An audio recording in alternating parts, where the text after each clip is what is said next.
Hola, buenas tardes. Buenas tardes a todos. No sé si ya nos están viendo, pero espero que sí. Este es el café científico de la Academia de Ciencias Exactas, Físicas y Naturales, este año en colaboración con el Centro Cultural de la Ciencia, el C3, el tan conocido C3 y tan concurrido C3, este año por la pandemia, bueno, más en forma virtual.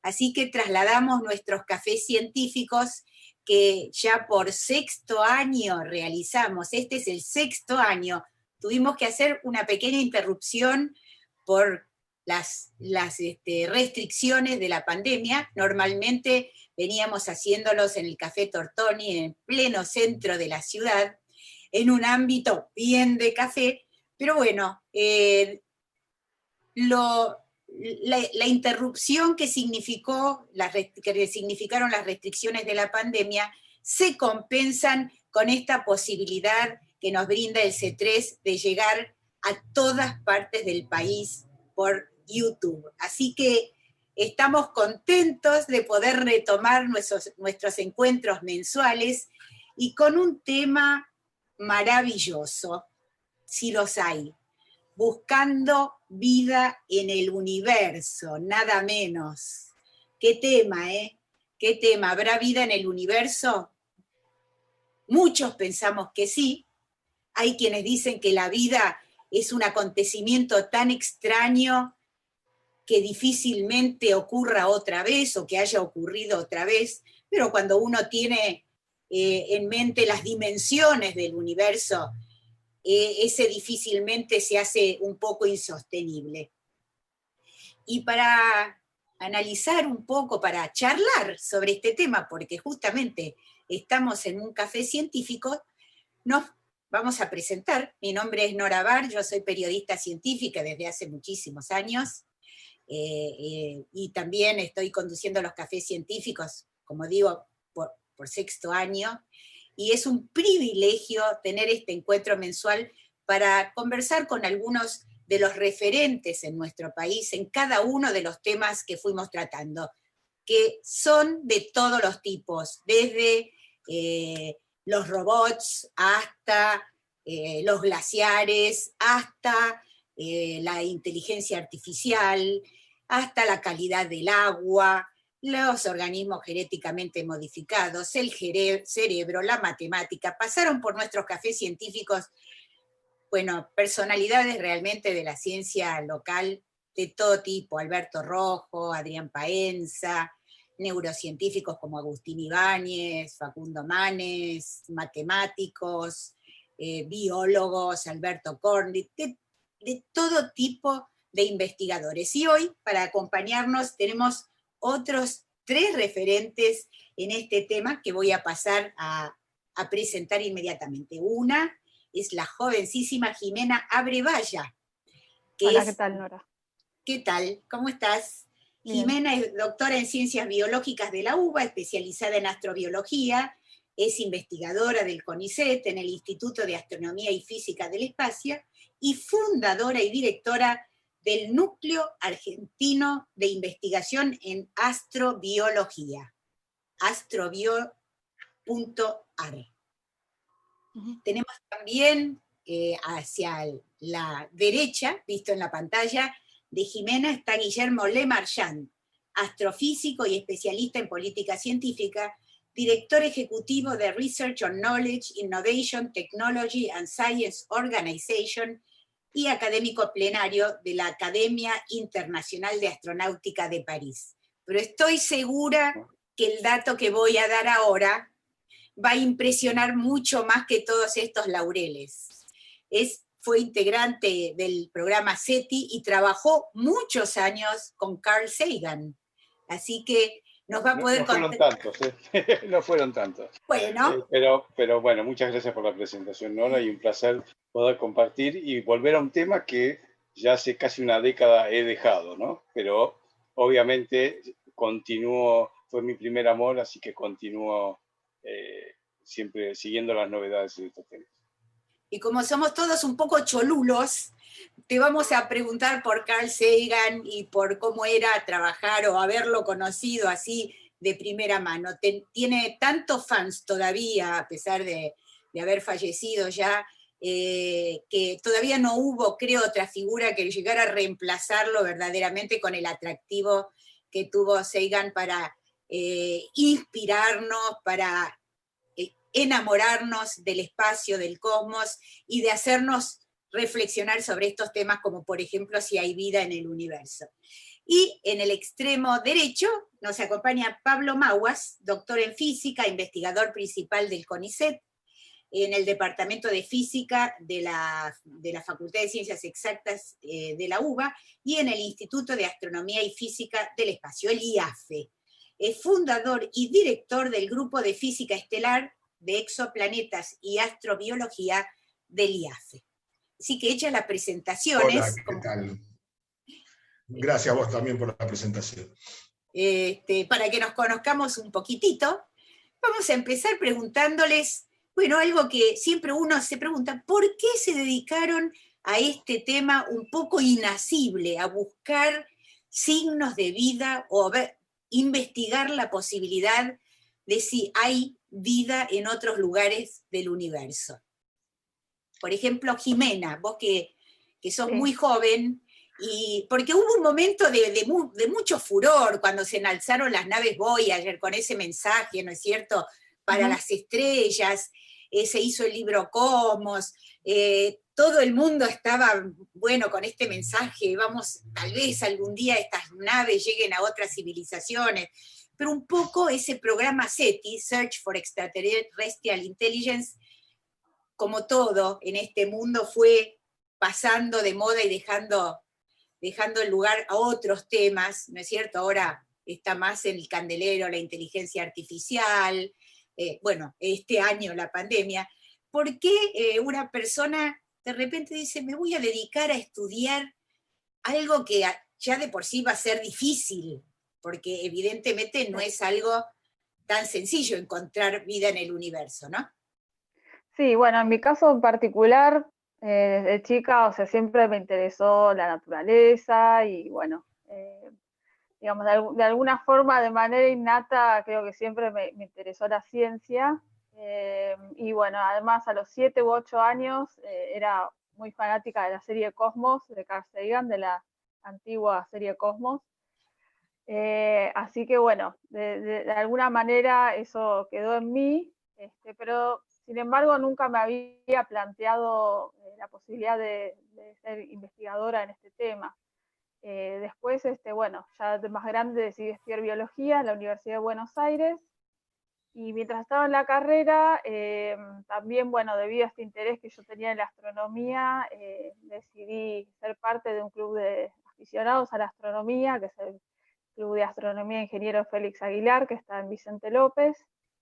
Y bueno, como parte de estar en ese club de aficionados, también me empecé a poner en contacto con este viejo interés que tenía, que estaba relacionado con Sagan y todo este tema de buscar vida en el universo. Y bueno, a partir de ahí yo, bueno, estaba trabajando en otro tema más relacionado a la genética, porque bueno, ya estaba por recibirme de bióloga. Y bueno, a raíz de eso empecé a pensar, bueno, posibles temas para mi doctorado, y bueno, yo sabía que en el IAFE había un grupo donde habían, digamos, hecho algunas investigaciones relacionadas a este tema de la astrobiología, y bueno, vi que eran cuestiones más que nada teóricas, y pensé qué interesante sería que un biólogo intervenga en estas investigaciones. Entonces, bueno, así fue como me puse en contacto con Pablo, y bueno, le escribí, le dije si le interesaría tener un biólogo en el grupo. Y bueno, empezamos a charlar, y de ahí surgió el tema de mi doctorado. Y bueno, me acuerdo que él me dijo en su momento que bueno, no había nadie en Argentina que hubiera hecho algo parecido, o sea, una tesis que vinculara cuestiones de biología y de astronomía, tan interdisciplinares. Y bueno, me dijo, es un riesgo, y bueno, yo decidí asumir ese riesgo y acá estoy ya como investigadora del CONICET investigando en astrobiología. Así que bueno, eso es un poco el resumen de cómo terminé en este tema. ¿Y Guillermo? Bueno, yo por ahí soy el más antiguo de los tres en este tema, aunque Pablo empezó antes que yo en su carrera. Yo recuerdo que era estudiante y caminando por los pasillos del IAFE, donde Pablo ya se había graduado y había recibido el telegrama para irse a hacer su doctorado en Harvard. Todavía lo tengo presente en mi mente. Yo en esos tiempos, allá por el año 85, como estudiante de física... Era un telex, Guillermo. No era un telegrama, era telex. ¿Te acordás que existían los telex? Un telex, sí, es cierto.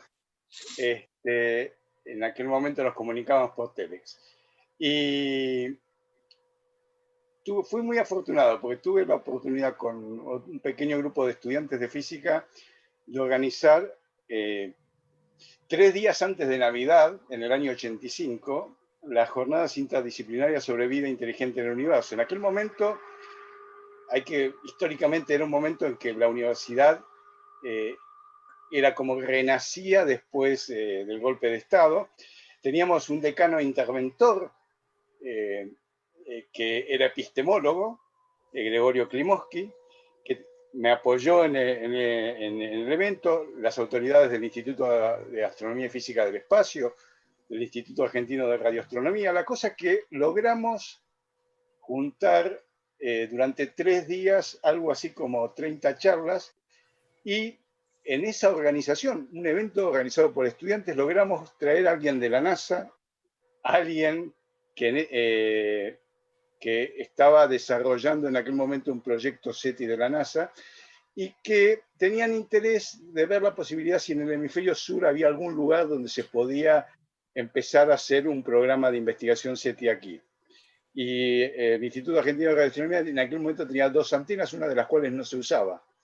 Entonces, eso abría la oportunidad para hacer un convenio con la NASA y con otro grupo que estaba presidido en aquel momento también por Carl Sagan, que se llama Sociedad Planetaria, que es una organización creada a imagen de la National Geographic, y es el grupo promotor de la investigación espacial más importante del mundo, que tiene alrededor de 150.000 miembros en todo el espacio, en todo el planeta. La cosa es que cuando terminó, fue tan exitoso ese evento que yo recuerdo hasta el presidente del CONICET de aquel momento asistió. Fue página doble en Clarín la cobertura, pero lo más interesante fue que unos pocos meses después comenzamos en Argentina a hacer las primeras investigaciones de SETI. Estaba mirando mis notas el 7 de octubre de 1986. Ahí comenzamos a hacer las primeras observaciones y demoramos unos meses porque ese año 86 fue muy particular. Pasaba el cometa Halley y uno de los principales experimentos de observación del cometa Halley se hizo justamente del Instituto Argentino de Radioastronomía, que había desarrollado un instrumental especial para observar el cometa Halley. Entonces, ya teníamos un instrumental y usamos ese mismo instrumental para hacer las primeras observaciones de SETI, que en aquel momento, y esto nadie lo creería hoy, las computadoras se le movían unas palanquitas, no había pantalla, había como una impresora, y yo cada 3 minutos tenía que cambiar la frecuencia de observación, y uno me pasaba cada 3 minutos cambiando la frecuencia toda la noche. Y así observábamos. ¿Qué pasó? ¿Y pensaban que iban a detectar una señal con esos medios? Bueno, como todo, es algo arriesgado. Yo era estudiante, era muy joven, tenía 21 años, 22, y tenía toda la energía. Ya habíamos publicado nuestro primer trabajo de observación y se me dieron las circunstancias, y eso yo reconozco, siempre fui muy afortunado.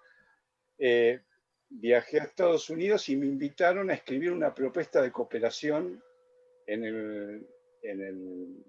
con la gente de NASA y de la Sociedad Planetaria para la construcción de un espectrómetro que era el estado del arte de la tecnología en aquel momento. Había solo uno igual funcionando en la Universidad de Harvard, con una antena muy parecida a la que tenía el el Instituto Argentino de Radioastronomía, una antena de unos 30 metros de diámetro, y observando todo el cielo del hemisferio norte. Entonces, ese espectrómetro que hoy por hoy sigue siendo el que tiene mayor resolución espectral, no hay ningún otro espectrómetro construido después que sea tan preciso. Después nos dimos cuenta con el tiempo que no es necesario que sea tan preciso. Y bueno, en un año, 2 ingenieros argentinos del Instituto Argentino de Astronomía estuvieron en Harvard y construyeron un equipo similar. Entonces, por primera vez en la historia, se pudo relevar todo el cielo del hemisferio norte y todo el cielo del hemisferio sur, con 2 instrumentos similares. Y bueno, y ese fue el proyecto que se conoció como META, que en el diario donde trabajás, Nora, recuerdo que salió un editorial en el diario referente a eso cuando se inauguró el proyecto. O sea, toda la década del 90 prácticamente estuve trabajando en ese proyecto, y eso también me permitió después ir a trabajar, como dijiste, con Sagan, y continuar trabajando en este proyecto hasta finales de los 90, principios de los años 2000, donde ya el mismo aparato se volvió obsoleto, y no, como suele ocurrir en estos proyectos tan arriesgados, se acabó el financiamiento. Entonces tuvimos que dejar de hacer nuestras observaciones. Bueno, después nos vas a contar lo de Sagan. ¿Y vos, Pablo, cómo fue que te orientaste para este lado? Bueno, primero me gustaría establecer una diferencia sutil entre las cosas que está contando Guillermo de SETI y astrobiología, digamos. Eso es lo que él está contando, en ciertos sentidos, un poco previo a lo que yo llamaría la etapa madura de la astrobiología. El proyecto SETI buscaba, como dice su nombre, inteligencia extraterrestre. La astrobiología obviamente engloba la inteligencia extraterrestre, pero se preocupa por las condiciones de vida fuera de la Tierra, vida no necesariamente inteligente ni necesariamente desarrollada, y otros temas conexos, como por ejemplo, ¿cómo haríamos nosotros para saber si encontramos vida o no? Lo que se llama biodetectores. ¿Qué señal de vida podemos encontrar en otro lado? Y, bueno, la pregunta de siempre, ¿cómo se originó la vida? ¿No? Porque si no sabemos cómo se origina, nos va a resultar muy difícil saber si se puede originar en otros lados. Entonces, yo en realidad vengo de la física, yo estudié física, después hice física solar, con mi tesis de doctorado, esa es la tesis que escribí, como me decía, recordaba a Guillermo en Harvard, y después me dediqué, estuve en Italia, y ahí empecé a estudiar fenómenos similares a los del Sol, pero en otras estrellas, lo que se llama actividad estelar, y me empecé a interesar en cómo esos fenómenos, esas variaciones en las estrellas, influían sobre el medio ambiente alrededor de las estrellas, esencialmente sobre los planetas alrededor de las estrellas. Entonces, en 2006, creo que fue 2007, empezamos con este tema, un par de trabajos que hicimos con Guillermo, 2005 dice él, bueno, un par de trabajos que hicimos con Guillermo y con la doctora Andrea Buccino, que formaron parte de la tesis de Andrea, en los cuales estudiamos cómo influía la radiación ultravioleta, esta que generan las estrellas activas, en la posibilidad de vida en planetas que estén girando alrededor de esas estrellas. Y lo hicimos de una manera fenomenológica.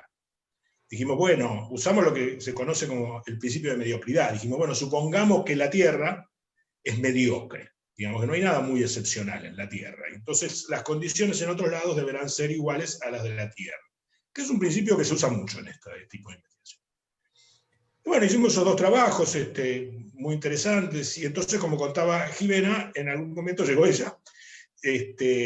Yo tenía una beca, creo que era una beca de la agencia, si no recuerdo mal, y entonces ella venía buscando precisamente un tema de investigación, y dijimos, bueno, ¿por qué no hacemos esto que nosotros habíamos hecho fenomenológicamente, ahora experimentalmente desde el punto de vista de la biología? Y bueno, así siguió, es una de las áreas en las que yo hago investigación, no es la única. Después estuvo con nosotros la doctora Daniela Maisel, que ahora está en Miami con su segundo postdoc, haciendo poliestremófilas, o sea, bacterias, en este caso son bacterias, pero microorganismos que pueden soportar condiciones muy extremas. muchas condiciones muy extremas, no necesariamente una sola. Pensemos que cuando la vida se originó en la Tierra era un ambiente muy extremo, no era este lugar apacible, con un día con solcito como el de hoy, con vegetación, con oxígeno. Y hay lugares de la Tierra que todavía ofrecen condiciones muy, muy, muy extremas, ¿no? Como las lagunas con altísimo pH del norte de la Argentina y otras, ¿no es cierto? Claro, precisamente, en general, esos ambientes no son extremos solo en un aspecto.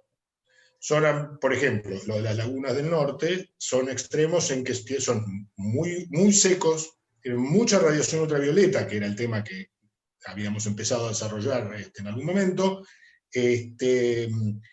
todo junto, en altas temperaturas. En esas lagunas generalmente hay mucha salinidad, hay alto porcentaje de arsénico probablemente en el agua. Entonces son distintas condiciones muy extremas y digamos, lo que un poco el trabajo con Jimena era estudiar una extremófila, con el que soportaba una condición extrema, y después dijimos, bueno, demos un paso más, estudiemos algunos que sean capaces de sobrevivir a varias de estas condiciones simultáneamente. Así que, como vos decís, Pablo, empezó un poco con esta idea fantástica que tenemos todos, un poco derivada de esto que vos decías, ¿no? La mediocridad, si existe vida en la Tierra que se desarrolló. Creo que vamos por los 3.000 o cuántos planetas extrasolares. No, yo creo que no saqué la cuenta últimamente, pero creo que debe ser más cerca de 5.000. 5.000, sí, bueno, 4.200 hasta hace un par de semanas, y hoy creo que se anunció los resultados de test, encontró otros 66 y candidatos más. Bueno, claro, o sea que pongámosle 5.000. Encontrar un planeta. A esta altura del partido de la noticia, para conseguir publicar un trabajo uno tiene que encontrar 66. Claro. Bueno, entonces sabemos que antes cuando se encontró, o se pudo probar de alguna manera que había un planeta extrasolar, fue la gran noticia. Ahora que tenemos 5.000, claro, todos los días, a nosotros como periodistas, cuando nos llega al escritorio, encontraron un planeta extrasolar, no mueve el amperímetro, porque venimos encontrando todo el tiempo, ¿no? Pero también uno tiene que pensar que lo ve en las cercanías, digamos, entre comillas, ¿no es cierto? Si uno piensa en las inmensidades del cosmos, parece imposible que en algún planeta, en alguno de los miles y miles de millones que debe haber, que no se haya desarrollado la vida. Sin embargo, para algunos biólogos, esto un poco lo charlábamos cuando nos preparábamos este café, la cantidad de casualidades, digamos, que tienen que haberse dado en conjunción para que se creara la vida en la Tierra, uno de los temas que está dentro de este paquete que tiene que ver con la astrobiología, que es encontrar vida en otros lados y también dilucidar cómo apareció la vida aquí en la Tierra, para la cual todavía hay muchas hipótesis, o varias. Hay quienes dicen que eso necesitó tantas coincidencias que difícilmente, que aunque parezca contraintuitivo, tal vez, o sea, puede ocurrir, no difícilmente, que puede ocurrir que no haya pasado en ningún otro lugar del universo. ¿Qué opina, por ejemplo, una astrobióloga como Jimena? ¿Por cuál de estas posiciones vos te inclinás? Bueno, sí, como mencionó Guillermo antes, hay algo que se llama principio de mediocridad. A partir de pensar en este principio, uno pensaría que la vida es común, sería algo común en otros lugares del universo, y en oposición a eso está la hipótesis de la Tierra rara, que como vos mencionabas, digamos, apunta más hacia el lado de que la vida sería realmente un fenómeno improbable que ocurra en otro lugar del universo. En mi caso, yo tengo una postura más intermedia, o sea, no puedo asegurar que pueda haber vida en otro lugar del universo y tampoco decir que no. A mí me gusta más pararme en la pregunta. O sea, ¿hay vida realmente, y eso es lo que motiva que investigue en este campo. Yo investigo también, por ejemplo, en un tema que tiene que ver con el origen de la vida, que es la hipótesis de la panspermia, que plantea que la vida en la Tierra se podría haber originado a partir de vida que pudo haber existido o que existe en otro planeta. O sea que lo que plantea es que pudo haber existido una transferencia interplanetaria de vida. Y bueno, precisamente en esa, digamos, en esa área, en esa hipótesis, uno lo que plantea es, bueno, efectivamente, ¿es posible que haya ocurrido este proceso o no? Yo, de la misma manera, en el caso de investigar en este tema, o sea, no puedo asegurar que, bueno, ese proceso pudo haber existido y que pudo haber sido exitoso, y lo que me motiva es precisamente la pregunta, ¿puede ocurrir esto realmente o no? Bueno, creo que esa es mi postura general hacia el tema y hacia la astrobiología en general. Eso es el estímulo, digamos, para seguir investigando, ¿no? Porque si uno tuviera si uno tuviera la respuesta, simplemente no tendría la necesidad de investigar y de estudiar. Exacto, y además, como dijo Arthur Clarke, que dijo una frase que a mí me resultó siempre muy interesante y que creo que refleja bastante mi postura, es que en el caso de que uno descubra que haya vida, y en el caso que uno también descubra que efectivamente no sería posible encontrar vida en otro lugar, de cualquier manera, cualquiera de las dos cosas sería igualmente sorprendente, ¿no? O sea que la vida es un fenómeno único de la Tierra, o sea que podría estar en otro lugar del universo. Creo que cualquiera de las dos opciones es igualmente sorprendente, ¿no? Así es, cualquiera de las dos sería conmocionante, ¿no? Y Guillermo, ¿cuándo la humanidad empezó a pensar sobre la posibilidad de que haya vida, y todavía más, de que haya vida inteligente, que es argumento de muchas tramas de ciencia ficción, pero que también llevó a muchos científicos a plantearse esto, ¿no? Esa pregunta, y a tratar de encontrar la respuesta, que haya vida, y además vida inteligente en otras partes del universo? Bueno, como todo, nos tenemos que remontar siempre a la antigua Grecia. Siempre vamos a encontrar algún filósofo griego que haya especulado sobre estos temas. Hay uno llamado Metródulos de Quíos que decía: pensar que la vida surge en un solo mundo y se desarrolla en un solo mundo es tan absurdo como pensar que en un campo sembrado con mijo crece una sola espiga.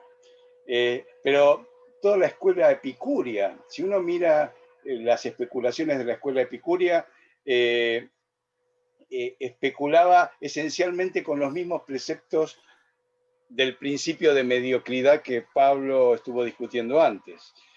En la Edad Media hubo un cardenal, Nicolás de Cusa, que escribió en un libro que se puede conseguir aún en cualquier librería actual, de Docta Ignorancia, prácticamente las mismas expresiones que enuncian el principio de mediocridad. Y así siguiendo. Pero la primera especulación concreta de desarrollar alguna técnica para ponernos en contacto con otras civilizaciones, nos tenemos que remontar a la época de un matemático famoso llamado Carl Gauss, que en aquel momento se especulaba si podía haber vida en la Luna.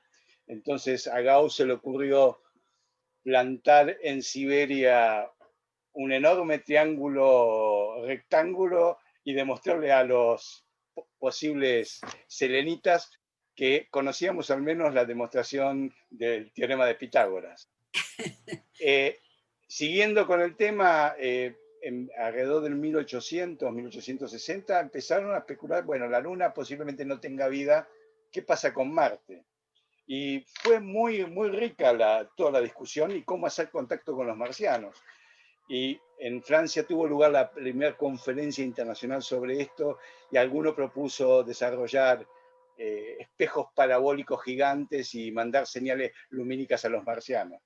De hecho, cuando se inventó la telegrafía sin hilos, uno puede encontrar en las páginas del New York Times en primera plana el anuncio que un premio Nobel de Física como Guillermo Marconi había anunciado la detección de ciertas señales que él atribuía a los marcianos. Y un comentario de Einstein días después diciendo, bueno, es posible que Marte esté y otros planetas estén habitados, pero a la luz de Einstein era más probable que usaran señales lumínicas que señales de radio, que eran más fáciles de generar y más fáciles de captar.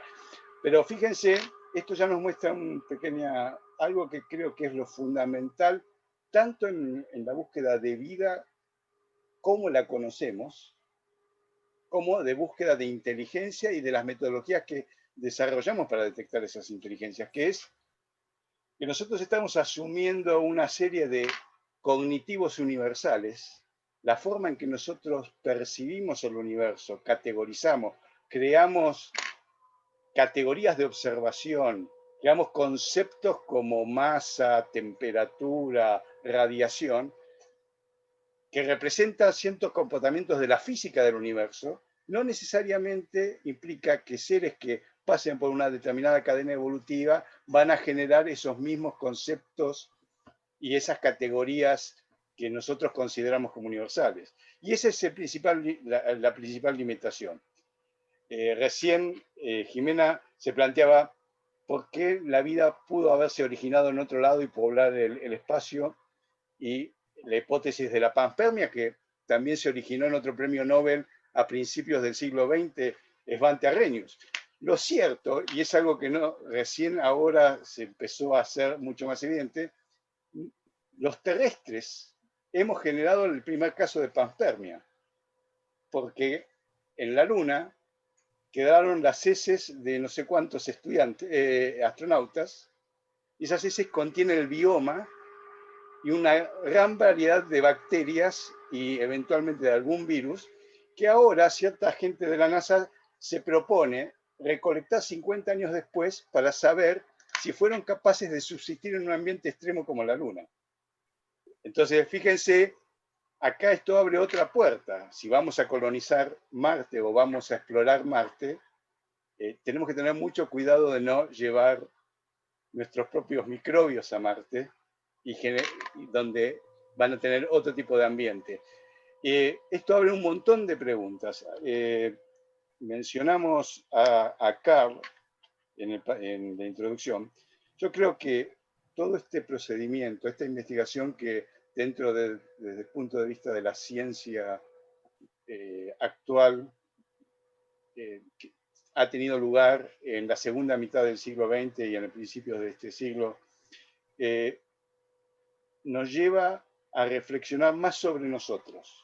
En cada una de estas investigaciones nosotros estamos aprendiendo más de cómo se originó la vida en la Tierra, de cómo evolucionó la vida en la Tierra, y qué cosas damos por sentado que son de una determinada manera, y qué cosas tendríamos que cambiar para tener una visión más universalista. Puede ser la vida como la Tierra, cuando decimos necesitamos que exista agua líquida. Estamos ya poniendo una condición de contorno a que la vida tiene que originarse y evolucionar en la misma forma que la vida en la Tierra. Cuando decimos es difícil que surja la inteligencia si surgió la vida, estamos nuevamente restringiéndonos a la historia de la vida en la Tierra. No sabemos. La pregunta es, la respuesta sería, por el momento no sabemos. Encontrar evidencia de vida más allá de la Tierra nos va a abrir la mente a otras nuevas posibilidades que no tenemos ni siquiera imaginación para pensar.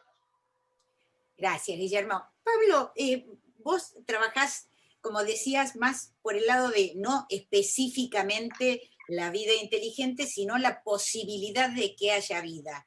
Pero si esa vida, como decía recién Guillermo, nosotros somos tan antropocéntricos y terrestrocéntricos que todo lo pensamos a partir de lo que conocemos, pero, o sea, de la vida basada en el carbono, de lo que conocemos aquí. ¿Cómo podríamos hacer para detectar signos sutiles de vida, porque el proyecto SETI estaba hablando ya de una comunicación inteligente, donde se pudiera discernir algún tipo de lenguaje, aunque no lo entendiéramos, ¿no es cierto? ¿Cómo se puede distinguir o qué cosas hay que buscar en otro lugar del universo para poder empezar a pensar, puede ser que allí exista vida? A ver, primero, no podemos ser otra cosa que terrico-heliocéntricos, digamos, porque la vida en la Tierra es el único ejemplo que conocemos. Por eso yo lo escuchaba a Guillermo, siempre es refrescante escucharlo a Guillermo, porque él tiene un enfoque muy, muy filosófico. Y todo esto de lo que veníamos hablando, considerar que la Tierra es mediocre, considerar que la Tierra es un caso muy raro, es una cuestión filosófica. No podemos decir ni si es un caso común ni si es un caso muy raro, porque tenemos una estadística de un solo caso. Entonces, está un poco en la creencia de cada uno desde qué lugar enfoca el área, digamos. En soporte del hecho de considerar que la Tierra no debe ser tan rara, o no debería ser tan rara, yo siempre cito el mismo ejemplo, el mismo caso, digamos, el mismo hecho, que es que la vida se originó en la Tierra muy temprano.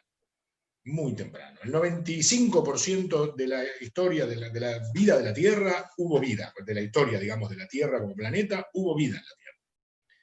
Entonces, si fuera muy raro, uno diría, a ver, si la vida en la Tierra tiene 4.000 millones de años y la vida se originó hace 100, uno diría, ahí debe ser un evento raro. Pero si se originó en los primeros 100 o los primeros 200, uno dice, bueno, no debería ser tan raro. Respecto a qué es lo que uno debería... ¿Cómo hace uno para saber si encontró vida? De nuevo, estamos hablando de vida como la conocemos. Si existe vida de una manera que no conocemos, no la conocemos, no la podemos estudiar, es una cosa muy difícil de poder determinar. De hecho, ni siquiera estamos del todo de acuerdo en la definición de vida. No hablemos ya de que no sabemos cómo se originó la vida, ni siquiera estamos del todo de acuerdo en cuándo un organismo está vivo o no está vivo. Un virus, ahora que hablamos del coronavirus, no es un organismo vivo. Una bacteria sí, pero un virus no. Porque ahora, no puede reproducirse por sí mismo, necesita de otro, ¿no es cierto? Necesita exactamente, pero entonces date cuenta que es un elemento sutil en la definición de vida que diferencia el virus de la bacteria. Ahora, si estamos buscando vida como la que nosotros conocemos, debería haber desarrollado en su entorno, en su planeta, la existencia de oxígeno. En la Tierra, el oxígeno es de origen biótico. La vida es la que causó el oxígeno. El oxígeno se origina en la Tierra a partir de la fotosíntesis de unos primeros microorganismos que fotosintetizaban.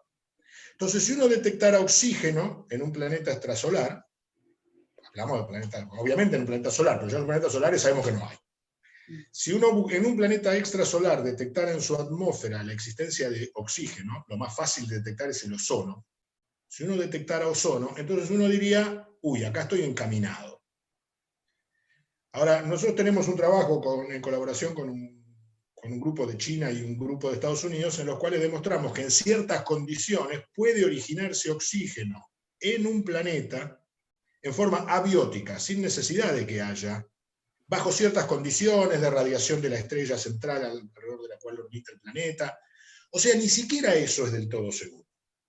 Por eso yo siempre digo, en contraposición con muchos de mis colegas, que aunque yo soy un optimista en el sentido de que creo que lo más probable es que exista vida en otro lugar del universo, creo que va a ser difícil detectarla. Como la nuestra, creo que va a ser difícil detectarla, salvo obviamente que tengamos la enorme suerte de encontrarnos con vida inteligente que nos mande señales de televisión.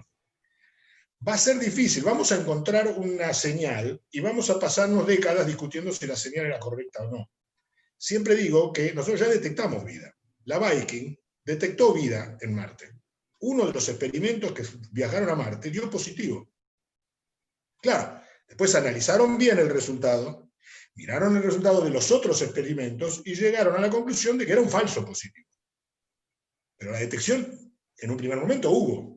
Eso yo creo que nos va a pasar probablemente dentro de alguna década, observaremos, encontraremos oxígeno, y entonces nos pondremos a discutir los químicos planetarios, toda una rama que uno puede hablar de la astrobiología que estudia, o de la astronomía que estudia las atmósferas de los planetas, si es posible que esto ocurra sin que haya vida fotosintetizando.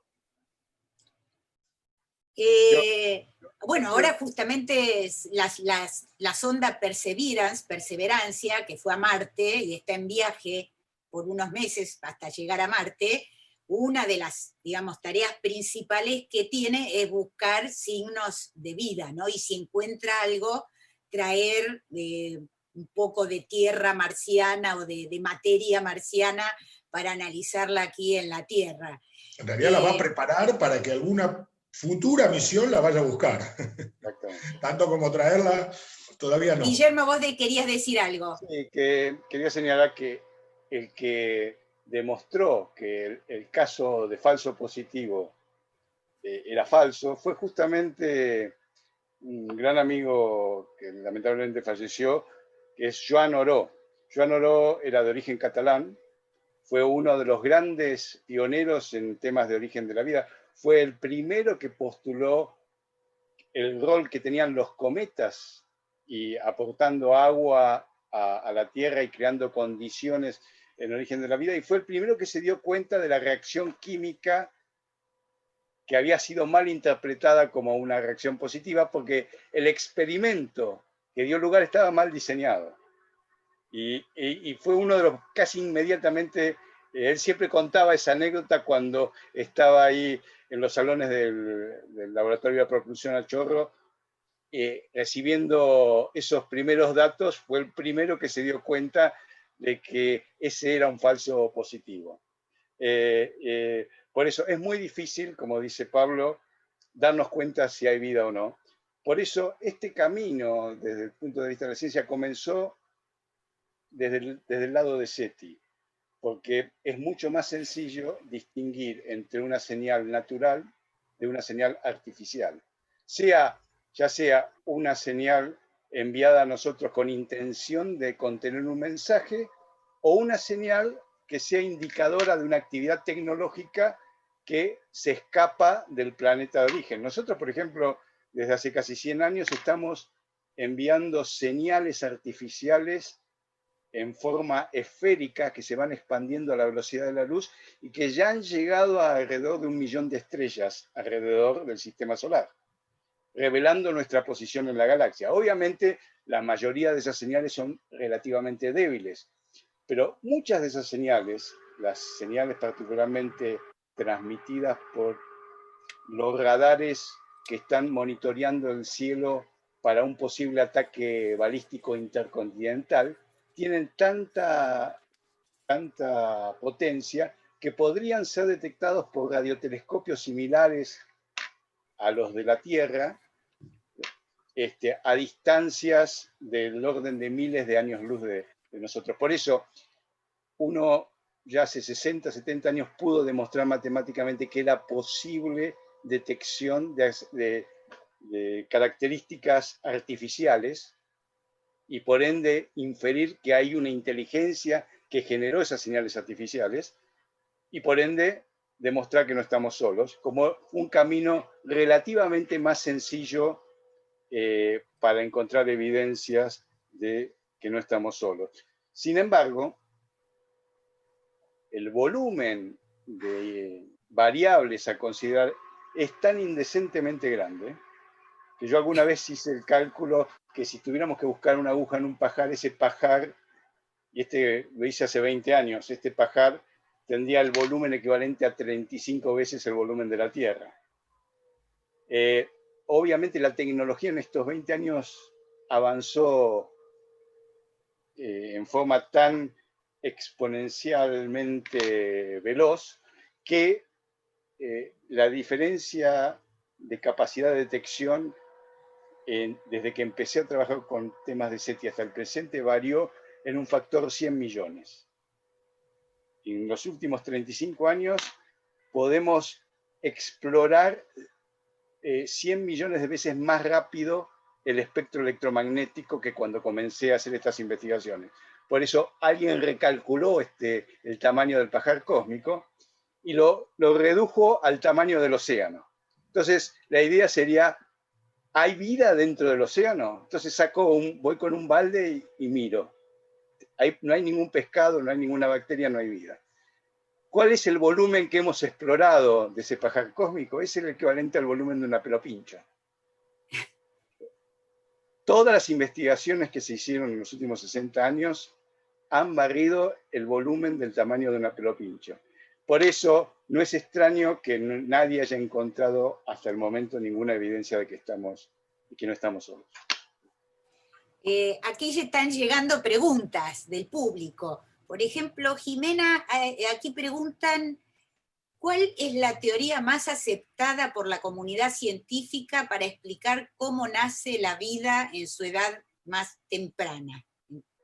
¿Cuál es el origen de la vida? Sí, bueno, en realidad, como contaba antes, hay una hipótesis que es la panspermia, pero en realidad la hipótesis más aceptada es lo que se llama la hipótesis de la biogénesis. Eso quiere decir que la vida habría surgido a partir de moléculas orgánicas que estaban presentes en el origen digamos, de la vida. Y a partir de la polimerización, del agrupamiento de esas moléculas orgánicas, se fueron formando las primeras células, y esas primeras células, a lo largo de millones de años de evolución, dieron lugar a todas las formas de vida que conocemos y a las que se extinguieron. Esa es la hipótesis más aceptada, que bueno, dentro de esa hipótesis, digamos, hay muchas variantes, porque bueno, cómo es que esas moléculas se agruparon.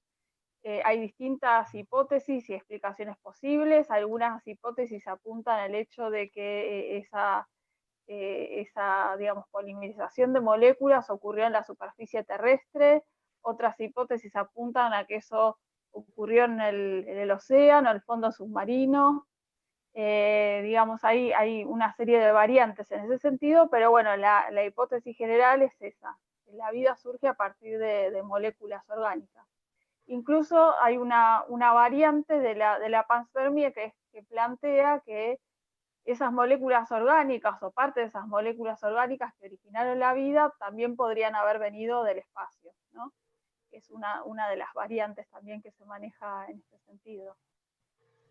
Y así como vinieron acá, pueden haber ido a otros lados. Exactamente. No sabemos si, por ejemplo, en Marte la vida podría haber surgido en el pasado. Sabemos que Marte en el pasado tenía condiciones mucho más similares a las de la Tierra, y bueno, eso haría que Marte quizás no sabemos, pero bueno, es algo que se está investigando, si Marte en el pasado pudo haber tenido vida como la conocemos en la Tierra. Y también, bueno, este fenómeno lo podríamos haber tenido tanto en el planetas, digamos, del sistema solar, como en exoplanetas, es decir, planetas fuera del sistema solar. Para los físicos y astrofísicos de la mesa, ¿se podría enviar información de manera lineal por medio de neutrinos a grandes distancias? Porque sabemos que los neutrinos atraviesan todo, ¿no es cierto? ¿Podría ser eso? Yo creo que atraviesan también los detectores. Es difícil. A ver, me parece que Guillermo Neto por ahí lo ha pensado más, pero uno, precisamente, parte del proyecto SETI es empezar a preguntarse, supongamos que alguien nos quiere mandar señales a nosotros, ¿qué señales, qué tipo de señales nos va a mandar a nosotros de forma tal que, primero, nosotros las detectemos, o sea, los detectores nuestros tengamos la tecnología como para detectarla, y segundo, la interpretemos lo más fácil posible como una señal artificial. Yo creo que, esto lo digo desde el punto de vista de alguien que no hizo SETI en particular, pero yo creo que neutrinos no sería una manera muy aconsejable, precisamente porque es muy difícil de detectar.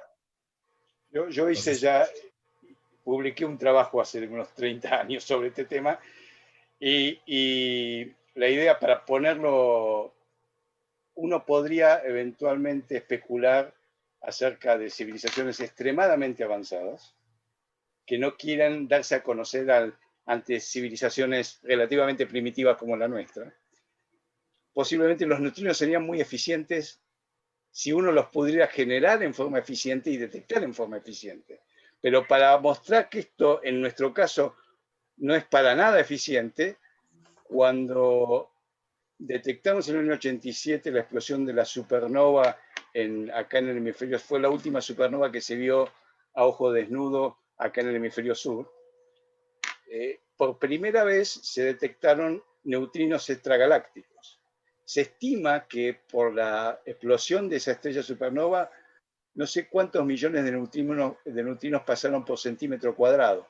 Sin embargo, en los detectores en toda la Tierra se detectaron solo 19 neutrinos.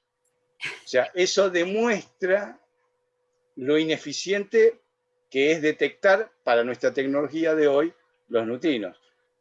Desconocemos si en el futuro vamos a ser capaces de ser eficientes generando y detectando neutrinos, pero hace 30 o 40 años había muchos trabajos de desarrollar sistemas de comunicación con neutrinos, publicaciones en revistas importantes de ciencia que trataban de explorar la posibilidad de hacer desarrollar este tipo de tecnologías. Hoy por hoy no parece eficiente. Aquí llegaron más preguntas. Una, por ejemplo, dice, si la Tierra, esta es un poco antropocéntrica, si la Tierra es un planeta que sabemos que es propicio para albergar vida y solo contiene una especie inteligente, dice nuestro amigo, ¿por qué habría vida inteligente en planetas menos propicios? Bueno, yo creo que el desarrollo de la inteligencia, está la famosa ecuación de Drake, ¿no? Que multiplica distintos factores, distintas probabilidades, distintos factores, hasta llegar a la probabilidad de que haya inteligencia, y la última es que no se haya autodestruido en una guerra nuclear, por ejemplo. O en una pandemia. O en una pandemia, o no lo haya destruido una pandemia, exactamente. Digamos. O haya arrasado su planeta, por ejemplo, y no haya dejado nada. De nuevo, todo esto son especulaciones más filosóficas que otra cosa. Uno puede, empezando por el tema de la probabilidad de no destruirse en una guerra, uno puede pensar que a lo mejor no hay otra especie inteligente en la Tierra porque hay una, y que la existencia de una especie inteligente impide el desarrollo de otras especies inteligentes. No es del todo cierto, porque no? Los neandertales y los Homo sapiens convivieron. Exactamente, y solo una de las dos. Hasta compartieron, y son dos especies distintas, hasta compartieron el mismo hábitat. Hasta incluso, solo una de las dos. Y tuvieron relaciones sexuales.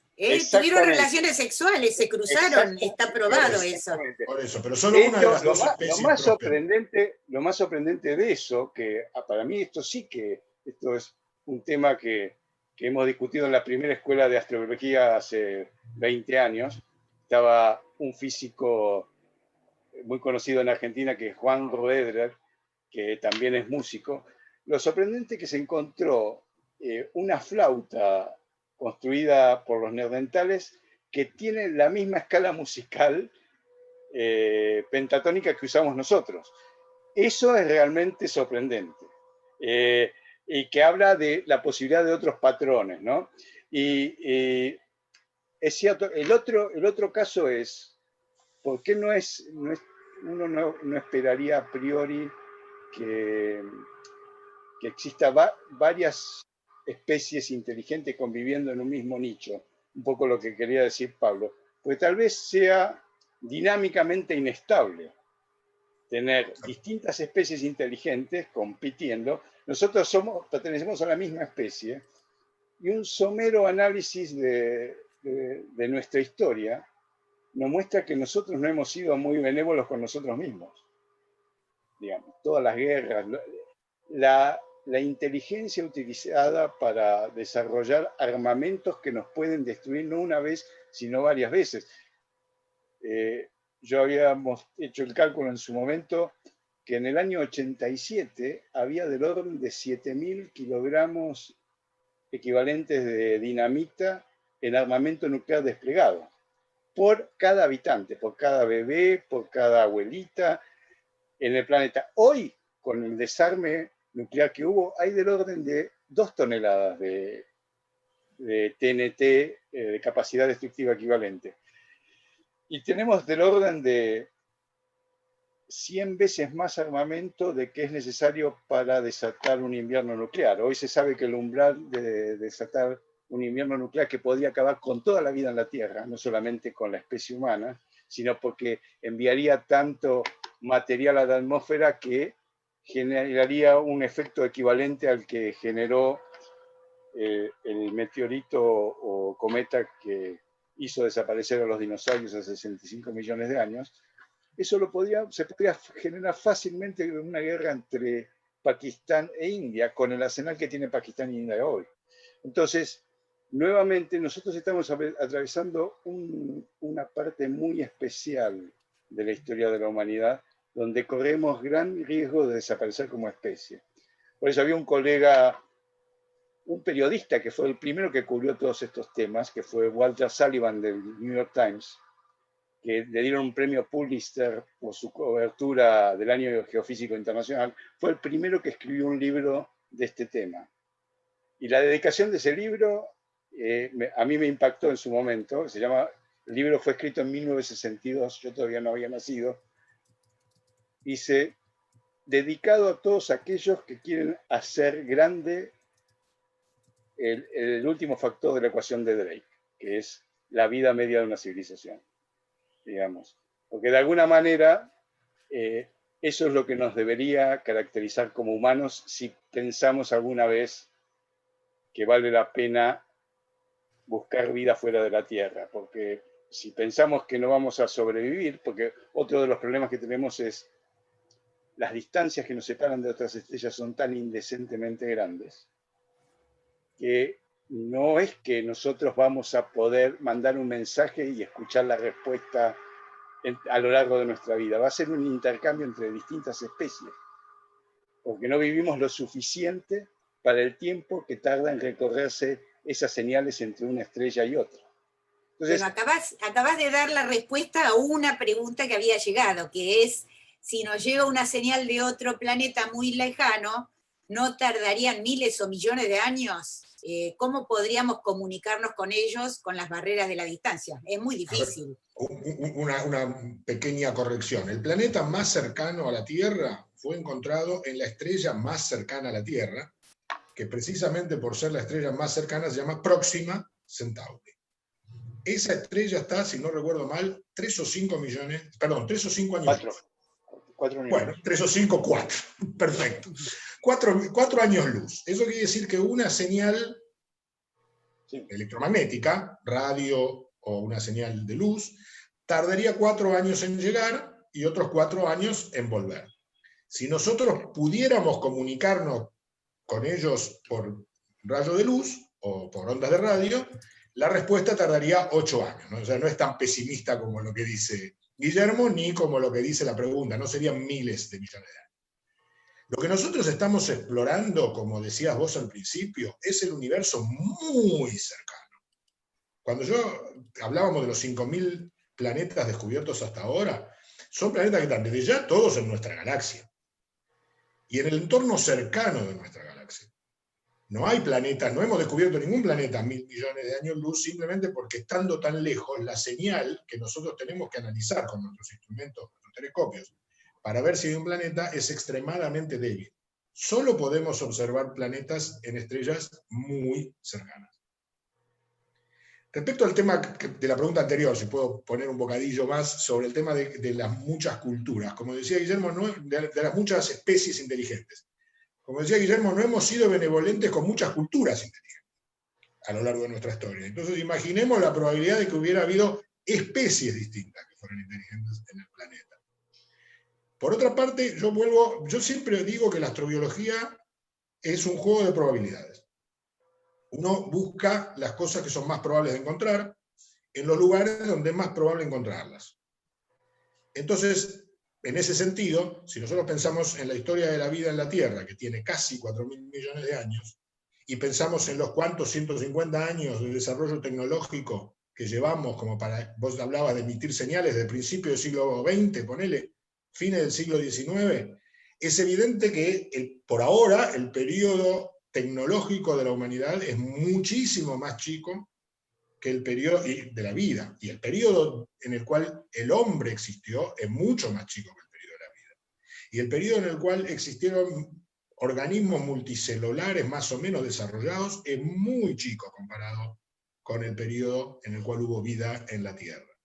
Por eso es que lo más probable es que si hay vida en la Tierra, eso, de nuevo, probable, basado en filosofía y estadística de uno, yo creo que lo más probable es que si hay vida fuera del planeta, no solo no sea inteligente, sino probablemente ni siquiera sean organismos multicelulares. Acá llega otra pregunta. ¿Cómo realizan los estudios en el espacio a través de sondas si el espacio está en expansión, pensando en la velocidad de la sonda y la distancia? ¿Las cosas lejanas quedan cada vez más lejos? Bueno, sí, las cosas lejanas quedan cada vez más lejos. Lo que pasa es que la mayoría de estos estudios de los que estamos hablando no son a través de sondas, sino a través de observaciones en el espectro electromagnético, esencialmente ópticas, con los telescopios que todos conocemos que miran luz. Las sondas se limitan al sistema solar. No hay ningún recién, creo que el año pasado o hace 2 años, corregime Guillermo o Jimena, ¿se acuerdan el nombre de la nave que acaba de abandonar el sistema solar? Las Voyager y las Pioneer sí, ya abandonaron el sistema solar hace varios años. Okay. Sí. Bueno, hace unos años, pero abandonaron el sistema solar sin rumbo, digamos, quiero decir. No hay ninguna sonda que haya sido enviada fuera del sistema solar. No, lo que hay han surgido, digamos, el programa SETI resurgió hace unos años con un financiamiento de un supermillonario ruso y está cambiando el perfil, ¿no? En los últimos 2 años cambió sustancialmente la tecnología, inyectando del orden de $10 millones en un programa de 10 años. $10 millones por año. El programa total está inyectando $100 millones al sistema, que es muchísimo dinero, para que tengan ustedes algo con qué comparar. La construcción del espectrómetro que se instaló en el Instituto Argentino de Radioastronomía, en su momento financiado por la Sociedad Planetaria, costó $150.000. Y la inversión que se hace anualmente con sueldos incluidos en Argentina, también por la Sociedad Planetaria, no superaba los $10.000, $12.000 por año.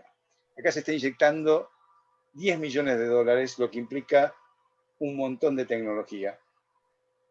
Uno de los parte de ese dinero está en el desarrollo de un concepto distinto, que es generar lo que se llama velas de luz.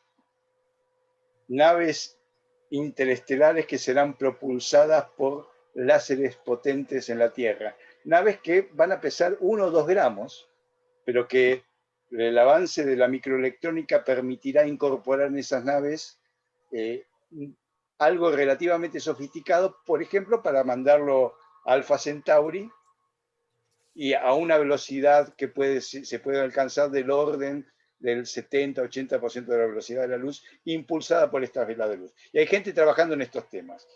Es el único proyecto que podría alcanzar el rango de interestelar en el mediano plazo, que el mediano plazo puede ser 30, 40 o 50 años. No tenemos... Sí, por ahora están más cerca de la ciencia ficción que de la ciencia. Pero hay mucho, ya se han lanzado velas de luz al espacio, los rusos hace 10, 12 años, porque el concepto de vela de luz tiene 30 o 40 años. Gente en el JPL, en NASA y en distintas partes del mundo han explorado este concepto. Y es una idea que no es nueva. Y se han detallado a nivel cálculos de ingeniería. O sea, a nivel de cálculo de ingeniería ya se ha llegado. No se ha desarrollado una tecnología en la microelectrónica que pueda incorporar instrumental sofisticado y que pese tan pocos gramos como para poder hacer factible un viaje interestelar. Pero están en eso. Recordemos que si tiene que servir para algo, esa microscópica o minúscula nave espacial tiene que ser capaz de transmitirnos información a nosotros. ¡Eureka! He encontrado vida. O sea que tiene que ser capaz de emitir una cantidad de energía suficientemente grande hacia acá, y todo eso en un espacio muy pequeño. Yo creo que como concepto es un concepto muy interesante, pero está muy lejos. Por eso yo aclararía una cosa, cuando yo dije 4 años luz de distancia y que las observaciones, si nosotros encontramos una señal, tardó 4 años en venir, y si mandáramos una señal tenía 4 años en ir, no confundir eso con un viaje de una nave espacial hasta allá. Es la velocidad de la luz, o sea, una nave espacial alcanzaría velocidades muchísimo más pequeñas que la velocidad de la luz. Lo que, Pablo, es importante que expliques a la audiencia las características de Alfa Centauro, porque no es una estrella... Sí, ese es otro tema, si tengo 2 minutos. Para el origen de la vida también. Ese es otro tema, si tengo 2 minutos. Estamos buscando vida, estamos buscando planetas, perdón, no estamos buscando vida, estamos buscando planetas con mucho especial énfasis en estrellas M, que son estrellas mucho más frías y más chiquitas que el Sol. ¿Por qué es esto? Primero porque estas estrellas M, al ser más chiquitas, si hay un planeta orbitando alrededor, la detección de ese planeta es más fácil, porque la detección es o por ver cómo se mueve el planeta y la estrella uno respecto del otro, o porque pasa por delante y nos tapa una parte de la luz. Entonces es mucho más fácil detectar planetas chiquitos como la Tierra en estrellas muy chiquitas. Cuanto más chiquitas, más fácil de detectar. Entonces estamos buscando en el espectro de las estrellas más chiquitas. Esa es una de las características. La otra característica es que la zona de habitabilidad alrededor de una estrella M, y la zona de habitabilidad sería la zona en la cual si hubiera un planeta no sería ni muy frío ni muy caliente y podría haber agua líquida en el planeta. Si está muy lejos se congelaría, si estuviera muy cerca se evaporaría. La distancia justa, que es la distancia en la que está la Tierra del Sol, esa distancia está mucho más cerca. Y al estar más cerca, el planeta gira más rápido alrededor de la estrella. Entonces es más probable, la señal es mayor también porque gira más rápido, es más probable verlo pasar por adelante. Entonces todos esos motivos hacen que esté muy orientada la búsqueda de planetas extrasolares a este tipo de planetas muy chiquititos, como Próxima Centauri. Como Próxima Centauri, como Trappist-Taun, todos los planetas que estamos detectando y que salen en la tapa de los diarios últimamente son detectados alrededor de estrellas de estas muy chiquititas. Pero tienen sus desventajas estas estrellas muy chiquititas.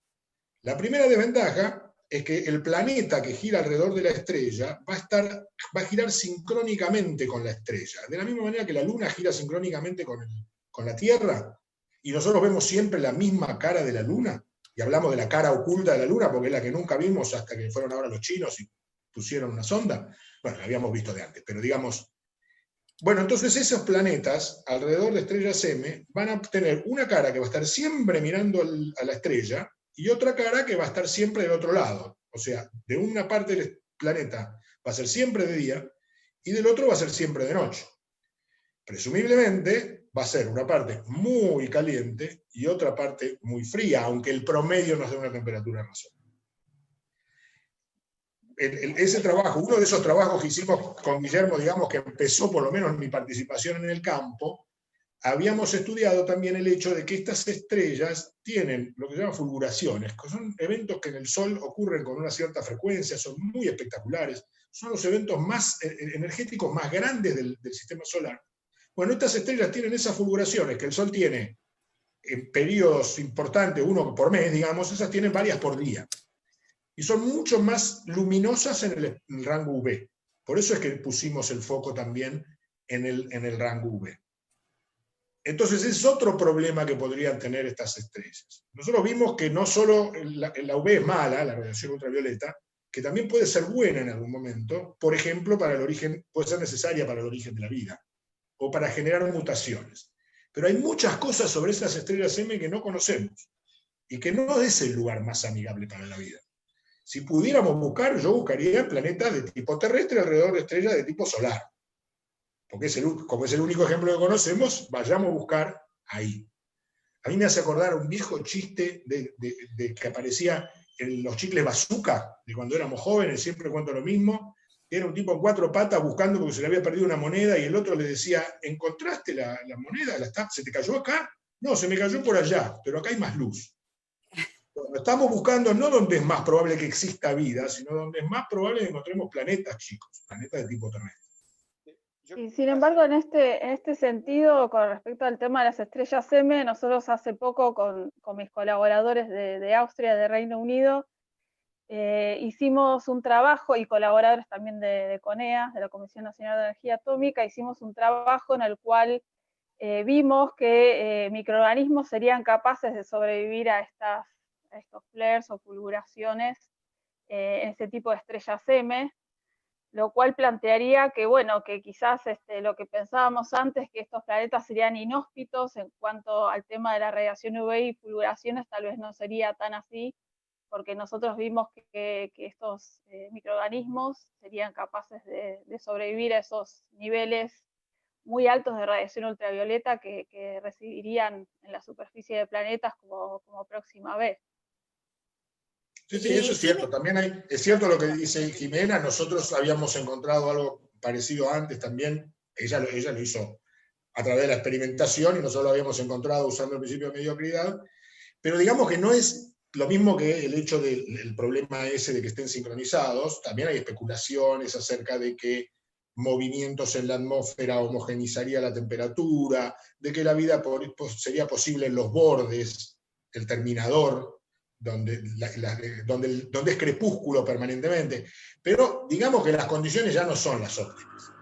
Entonces, en el juego este de probabilidades, de buscar las cosas donde es más probable, y yo tengo mi duda de buscar por ese lado. Y Jimena, perdón.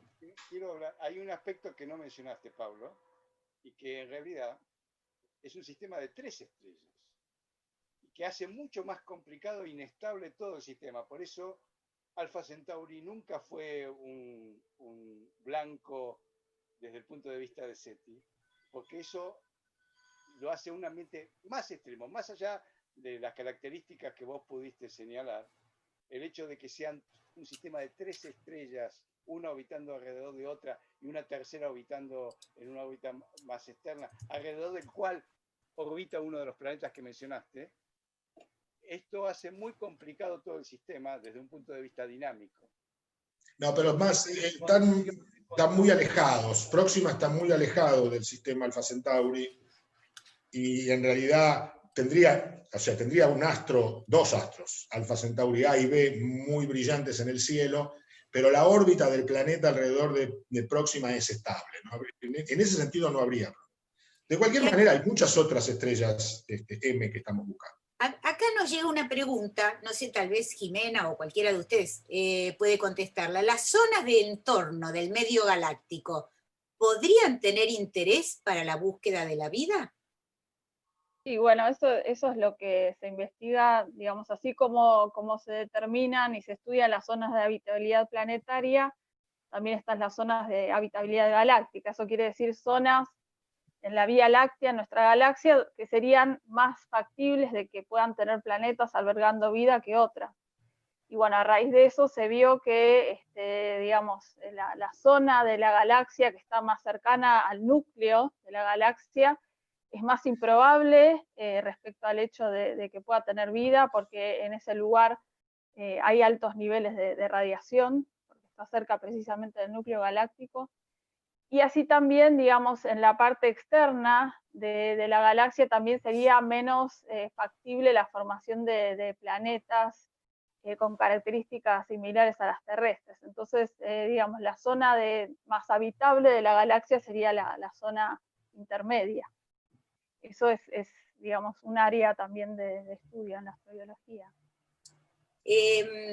Guillermo, se te escucha un poquito bajo, pero te hago una pregunta que llegó. ¿Hay algo más allá de la fórmula de Drake? ¿Se avanzó en algo después de esa fórmula?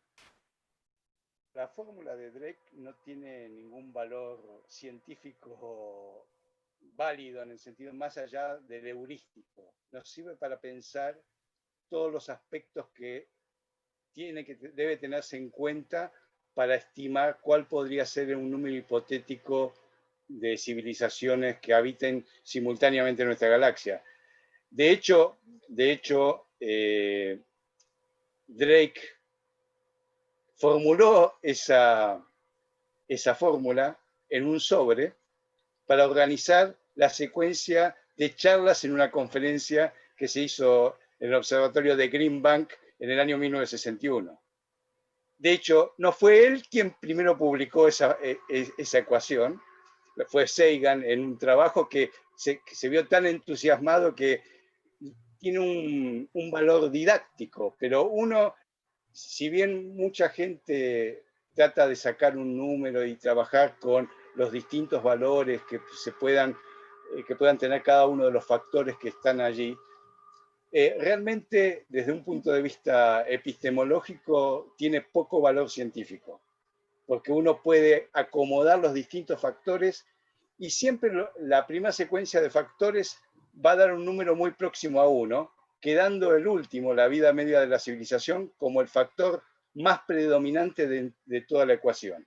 Entonces, en función de qué valor le demos a la vida media de la civilización, del cual conocemos hasta ahora un solo caso, el nuestro, y todo indica que hasta ahora puede ser muy, muy corto, el número que uno pueda tener al final de la ecuación de Drake puede ser eventualmente cualquiera. De hecho, recuerdo la primera reunión de la Unión Astronómica Internacional dedicada a este tema. Se presentaron 4 trabajos relacionados con la ecuación de Drake.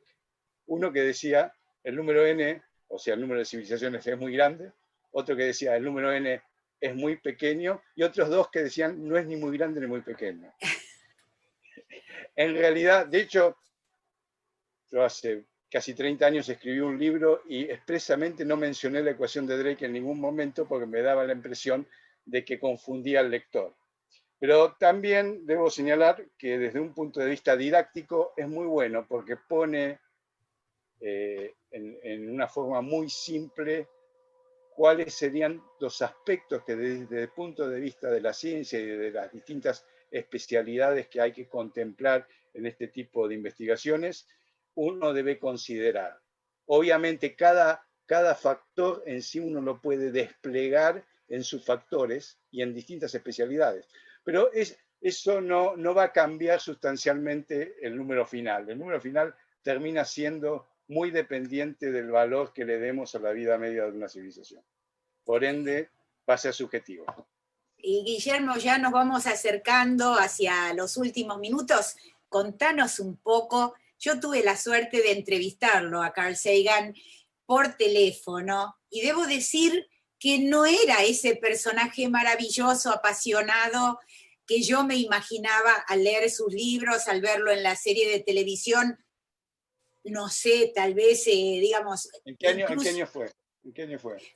Yo no me acuerdo, pero el momento... Estuvo muy enfermo y entonces si lo agarraste en el 95, 96, por ahí... Puede ser. Y además, donde fue más cortante fue cuando le pregunté por su exmujer en ese momento, y justamente la teoría de Gaia y todo, y me dijo, yo no comparto eso, y no quiso hablar más nada, ¿no?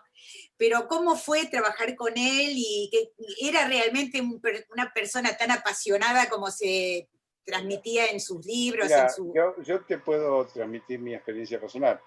A mí hasta me causaba gracia estar con él, porque sentía como que estuviera dentro del programa. Él me hablaba como si estuviera dentro de la serie Cosmos, y yo me tentaba. A mí me tentaba porque él hablaba pausadamente y me decía, nunca pudo pronunciar bien mi nombre, me decía Guillermo, así. Y entonces, y siempre argumentaba de la misma forma que argumentaba dentro del programa. La ventaja que tenía no era solamente Sagan, sino era el ambiente, ¿no? Primero, tenía una capacidad de producción que yo nunca observé en nadie más. En los años, yo estuve trabajando con él en el 92 y en el 93. En aquel momento, él tenía ya publicados del orden de 800 trabajos en revistas de corriente principal, en journals, y otros 800 trabajos de divulgación. Y ya llevaba por 20 y pico de libros. Y después siguieron muchas más cosas después. Y la única fue, y él tenía una metodología, él no escribía nada, él tenía 2 grabadores, y tenía una secretaria en el campus y otra secretaria en la casa. La secretaria en la casa para trabajar con respecto a los libros y la del campus con respecto a los papers, más allá de todos los colaboradores que nos encontrábamos alrededor de él, ¿no? Trabajando. Y además había un laboratorio donde se hacía experiencias, o sea, él trabajaba en varias áreas. En los años que estuve yo, por ejemplo, para retomar algunos de los temas que se tocaron antes, él, usando los detectores de la nave Galileo, que fue destinada a observar Júpiter, pero que en su trayectoria hacia Júpiter pasó 2 veces, se aceleró con la gravedad terrestre en 2 ocasiones, él pudo calibrar el instrumental demostrando que había vida en la Tierra. Y demostró que había vida en la Tierra simplemente detectando metano, que podría ser un biomarcador en el futuro para detectar vida en otras atmósferas. La explicación del metano en la atmósfera solo era explicable a través de la existencia de vida en la Tierra. Y también era muy interesante, en la Universidad de Cornell, todas las semanas se invitaba a algún científico destacado, que lo teníamos en nuestra sala, ver las discusiones con esos científicos. Otra de las cosas, todos los libros siempre se inspiraban en un curso que él daba especialmente para un grupo de estudiantes de grado. En el año que estaba yo, se escribió ese libro donde se atacaba a las pseudociencias. Entonces, él experimentaba cada uno de los capítulos con sus estudiantes, lo que enriquecía mucho los resultados, ¿no? Claramente tenía una cultura renacentista impresionante y tenía una capacidad de síntesis que pocos vistas, ¿no? Pero realmente fue un placer. Las grandes dificultades de trabajar con él era que no estaba mucho tiempo en el campus, se la pasaba viajando y entonces uno tenía que acostumbrarse a trabajar solo y tratar de exprimirlo cada vez que uno se cruzaba con él. Bueno, vamos, como decíamos, vamos a llegar, nos quedan unos minutos, y yo lo que quisiera pedirles a cada uno es si podemos hacer un cierre, ya sea si ustedes quieren agregar algo, o si yo les tiro una pregunta o dos. ¿Por qué es importante buscar vida fuera de la Tierra y debe la Argentina participar en este intento, en este esfuerzo por dilucidar si existe la vida fuera de nuestro planeta? Bueno, sí, yo creo que sí, es muy relevante desde distintos puntos de vista el hecho de que nos planteemos la posibilidad de buscar vida en otros planetas. Y bueno, desde mi lado, desde lo que yo hago en Argentina y lo que hago con mis colegas de AstrobioAR, del Núcleo Argentino de Investigación en Astrobiología, es un trabajo en astrobiología que es interdisciplinario. En ese núcleo participan investigadores de distintas áreas, no solo del área biológica y astrofísica, sino también del área de geología. Y bueno, nosotros trabajamos precisamente para que el área también se desarrolle en el país, porque bueno, es un área de escaso desarrollo. En Argentina somos muy pocos los que investigamos en el tema. Así que bueno, estamos en ese camino. ¿Pablo o Guillermo? Pablo. ¿Dar tu opinión? Bueno, digamos, yo me puedo considerar como uno de los pioneros en este tema, en un momento en que no era fácil incursionar en la ciencia en estos temas. En el momento en que me tocó trabajar, tuve el apoyo del doctor Raúl Colón, que era el director en aquel momento del Instituto Argentino de Radioastronomía, y que me abrió la posibilidad de poder trabajar. El doctor Colón falleció en el año 2008, y realmente sin el apoyo de él hubiera sido casi imposible poner a la Argentina en el mapa. Realmente las investigaciones que se hicieron sobre SETI en aquel momento eran investigaciones en la frontera de la ciencia de aquel momento. Por primera vez se hizo un estudio sistemático de todo el hemisferio sur, buscando señales con un espectrómetro que solo existía otro igual en el hemisferio norte en la Universidad de Harvard. Y eso abrió muchas puertas de tal forma que la Argentina fue reconocida y fue puesta en el mapa de estos temas. También fui privilegiado al poder organizar la primera escuela de astrobiología allá en el año 99 en Venezuela para todo Iberoamérica y que se volvió a repetir en Montevideo, en la cual Jimena participó en la segunda en Montevideo. Sí. Y tuve el privilegio de comenzar a trabajar con Pablo casi en el momento que yo ya estaba dejando estos temas. Entonces Pablo continuó con la antorcha y se formó todo un grupo. Entonces yo de alguna manera tuve la posibilidad de ver la evolución de este tema durante los últimos 35 años y ser feliz que hay muchos jóvenes cada vez más entusiastas con este tema y estoy seguro que la Argentina va a tener una participación cada vez más activa como la tiene hoy. El grupo de Pablo es muy sólido, tienen gentes especialistas buscando planetas, otros analizando zonas de habitabilidad o ejemplos experimentales, o estudios experimentales como los que hizo en su momento Jimena, y que cada uno de esos personajes han encontrado su camino y su beta y están de alguna manera como un árbol desplegando cada uno su rama. Y entonces, desde ese punto de vista, me siento muy gratificado de poder alcanzar a ver este paso. Bueno, yo opino, primero me pregunto si existe pregunta más antigua en la humanidad que ¿estamos solos en el universo? ¿No? Yo me imagino, no sé, el hombre de Neandertal que hablábamos, mirando hacia arriba, los griegos preguntándose esto. Me parece que es una de las preguntas más antiguas y que en este momento, y dado el desarrollo de la ciencia, estamos en condiciones de empezar a analizarla seriamente. No digo responderlo, pero empezar a analizarlo seriamente. Yo no creo que haya noticia más relevante que aparecería en la primera plana de todos los diarios que ayer científicos de la Universidad de Pirulito encontraron... ¿De Buenos Aires? No creo que seamos nosotros, no tenemos tanta tecnología, no tenemos todos los medios, pero no creo que pueda haber primicia más importante que han detectado vida en algún lugar fuera del sistema de la Tierra. Puede ser en el sistema solar o puede ser en otros sistemas. Eso con respecto a la relevancia de la pregunta. Respecto al hecho de que en la Argentina estemos investigando de estos temas, me parece muy, muy importante porque precisamente una pregunta tan relevante nosotros no podemos quedar al margen.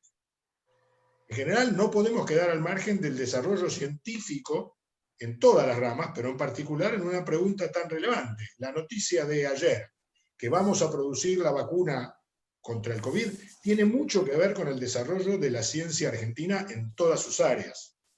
Nosotros tenemos que, como ciencia, tenemos que desarrollar desde la ciencia, desde la investigación más pura hasta la investigación más tecnológica, porque están todas interrelacionadas. Entonces realmente creo que es muy importante esta área como tantas otras áreas de la investigación científica. En un área, en una disciplina que es muy nueva, que es muy interdisciplinaria, valga la redundancia, donde no solo actúan, interrelacionan biólogos, físicos y astrónomos, que seríamos los que estamos acá, sino geólogos, químicos, hay muchas ramas interactuando juntas. Además, como ustedes dijeron a lo largo de toda la charla, explorar la posibilidad de vida en otros lugares del universo también nos da respuestas para cómo se gestó la vida en nuestro propio planeta, ¿no? Claro. Así que, por supuesto, coincidimos todos, Pablo, con que si hubiera una noticia sobre esto sería sería un antes y un después.